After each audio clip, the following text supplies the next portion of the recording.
बिस्मिल्लाहिर्रहमानिर्रहीम। अस्सलाम वालेकुम students and viewers. Sir Zafar YouTube के ट्यूटर चैनल से मैथमेटिकल इकोनॉमिक्स में आज हम देखेंगे तफ़ाल की मदद से ख़त कैसे बनाते हैं हम और उस ख़त की शक्ल कैसे होती है। तो स्टूडेंट ये काफ़ी सारे तफ़ाल हैं, मैंने थोड़े से लिखे हैं, मैंने तो सिर्फ आज तारुफ करवाना था इसका। तो हम देखते हैं कि हमारे तफ़ाल की जो चंद एक इकसाम है, सारी नहीं है, चंद एक इकसाम। एक होता है हमारे पास मुस्तकिल मिकदार के तौर पर हम कहते हैं y इज़ इक्वल टू 7। तो यहाँ हमारे पास y इज़ इक्वल टू 7 का मतलब है कि एक कांस्टेंट है, उसकी कीमत जो है हमारे पास चेंज नहीं हो सकती। y की कीमत 7 है, ना ये आगे जा सकती है ना ये पीछे जा सकती।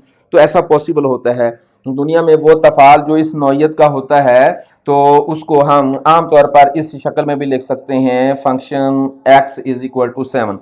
तो मुस्तकिल मिकदार का मतलब है ऐसा फंक्शन जिसमें जो हमारे पास वैल्यू दी हुई है वो परमानेंट है, चेंज नहीं हो सकती, कोई वेरिएबल नहीं है। जबकि जब हम बात कर रहे होते हैं यक दर्जी मुसावात की, तो उस मुसावात की शक्ल कुछ इस तरीके से हो सकती है, y is equal to x plus 7।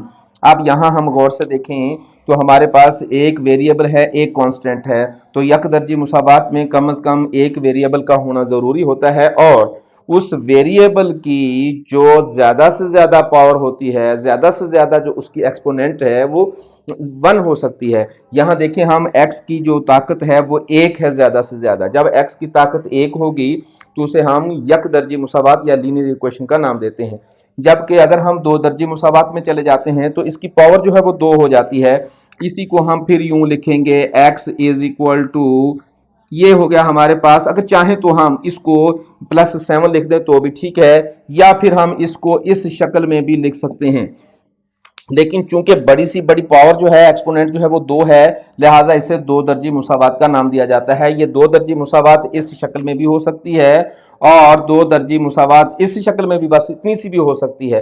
इसका मतलब वेरिएबल्स की नंबर्स पर नहीं जाना, वेरिएबल की ताकत पर जाना है। वेरिएबल एक्सपोनेंट कितना है हमारे पास, ज्यादा से ज्यादा एक्सपोनेंट 2 होगा तो ये हमारे पास क्वाड्रेटिक इक्वेशन होगी। इक्वेशन में क्या होगा, ज्यादा से ज्यादा इसकी जो पावर है, ज्यादा से ज्यादा इसका एक्सपोनेंट जो है वो 3 हो जाएगा। अब मैं चाहूं तो यहां छोड़ दूं तो भी ये हमारे पास क्यूबिक फंक्शन ही कहलाएगा। चाहूं तो मैं अगर यूं लिख दूं तो भी ये क्यूबिक फंक्शन ही कहलाएगा। अगर मैं इसके साथ ये लफ्ज लगा देता हूं तो भी क्यूबिक है, और अगर ये भी लगा देता हूं तो भी। ये तमाम सूरतों में हमारे पास क्यूबिक ही रहेगी। क्यों? ज्यादा से ज्यादा इसकी जो एक्सपोनेंट है वो क्यूब की शक्ल में है, 3 की सूरत में है। इसके बाद भी है, उस पर हम डिस्कस करेंगे बाद में स्टूडेंट। और एक हमारे पास है तफाली तनासुब। तो रैशनल जो है हमारे पास, रैशनल फंक्शन जो है उसकी शक्ल कुछ यूं होती है, ये डिवाइड कर रहा होता है। हम कहते हैं ये लीजिए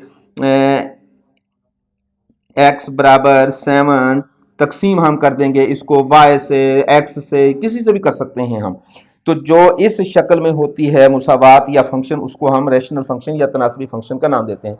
तो हमारा टॉपिक दरअसल स्टूडेंट्स ये है कि इस किस्म के टॉपिक्स अगर हमारे पास आ जाते हैं तो हम इनकी मुसावातों की मदद से ग्राफ जो है वो कैसा बनाते हैं।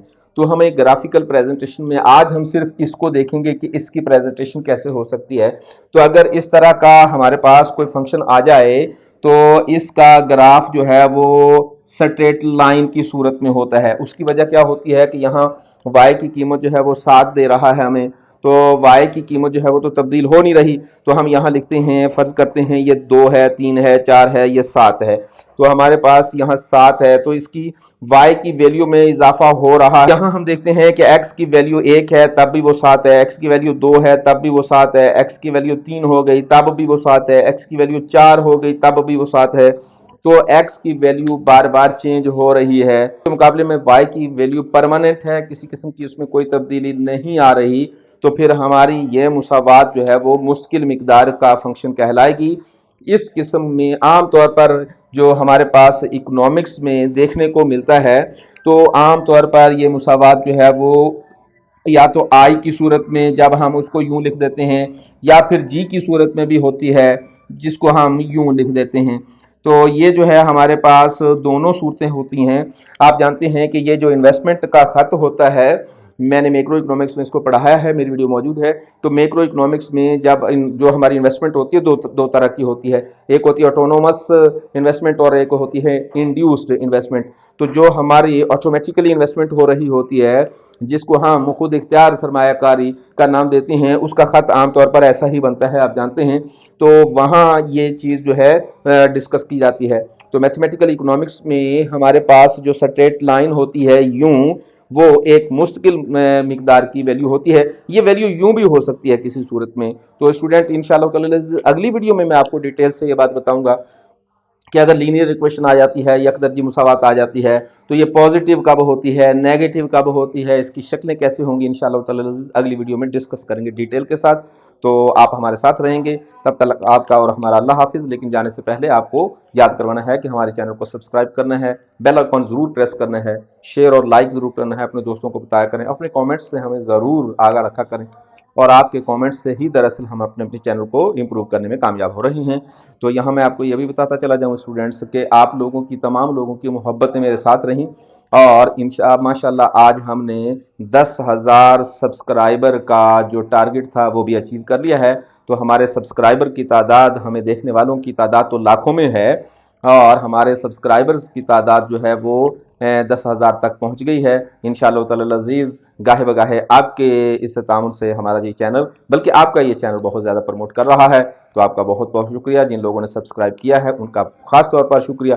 जिन लोगों ने सब्सक्राइब नहीं किया तो उनसे भी रिक्वेस्ट है कि आप हमारे चैनल को सब्सक्राइब करें, शेयर लाइक करें, बेल आइकन ज़रूर प्रेस करें। तो हाज़िर होंगे अगली वीडियो के साथ। अल्लाह हाफ़िज़।